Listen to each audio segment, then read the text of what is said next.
Hello everyone. তো দেখতেই পাচ্ছ তোমাদের সামনে আমি একটা জিনিস খুব সুন্দরভাবে সাজিয়ে রেখেছি। দেখে কি মনে হচ্ছে খুব লোভনীয় লাগছে। তো এটা কিন্তু কোনো খাওয়ার জিনিস না, এটা হলো একটা রূপচর্চার একটা জিনিস। হ্যাঁ, তোমরা ঠিকই ধরেছো, এটা হলো একটা সোপ। তো সোপটা আমি কি দিয়ে বানিয়েছি আর কিভাবে বানালাম পুরোটাই তোমাদের সাথে শেয়ার করছি। তো দেখো, এখানে আমি ফ্লিপকার্ট থেকে গোট মিল্ক যে সোপ বেস হয় সেটা কিন্তু আমি অর্ডার করেছিলাম। তো আমি এই গোট মিল্ক যে সোপ বেসটা, এটা কিন্তু এর আগে আমি কোনো দিন ব্যবহার করিনি, তাই জন্য আমি জানি না যে জিনিসটা কেমন হতে চলেছে। এর আগে আমি অনলাইনে নিয়েছি, সেটা হলো তোমার গ্লিসারিন সোপ বেস। তো সেটা আমি নিজে ইউজ করেছি, আমি খুবই ভালো উপকৃত পেয়েছি। তো উপকার পেয়েছি। আর এই জিনিসটা আমি এই ফার্স্ট টাইম অর্ডার করলাম।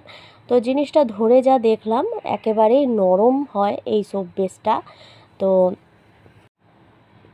জিনিসটা দেখলে মনে হবে ঠিক আমরা যেমন ডাব সাবান ব্যবহার করি, ঠিক সেমনই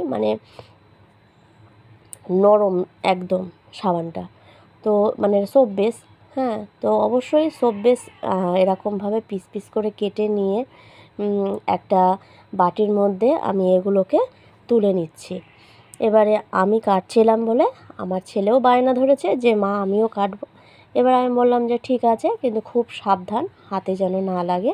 তো আমার ছেলে আমার দেখা দেখি আস্তে আস্তে করে কেটে যেগুলো কাটলো বাটিতে তুলে রাখলো, আর বাকিটুকু আমি কিন্তু রেখে দিয়েছি, কারণ বাকিটুকু আমি পরে অন্য কোনো দিন বানাবো।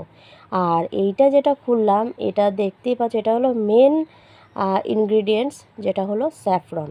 তো আমি কিন্তু স্যাফরন সোপ বানাতে চলেছি। এই স্যাফরনটাও কিন্তু আমি অনলাইনেই পারচেস করেছি।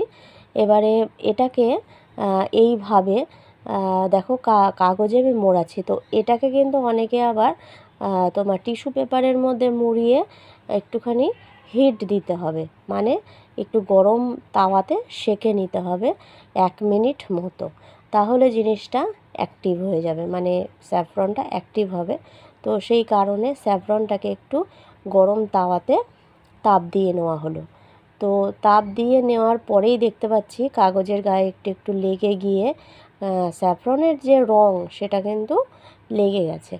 তো এবারে দেখো, আমি একটা বাটির মধ্যে স্যাফরনটাকে নিয়ে নিয়েছি, আর অল্প একটু দুধ এর মধ্যে দিয়েছি যাতে স্যাফরনের যে কালার সেটা যাতে বেরিয়ে আসে।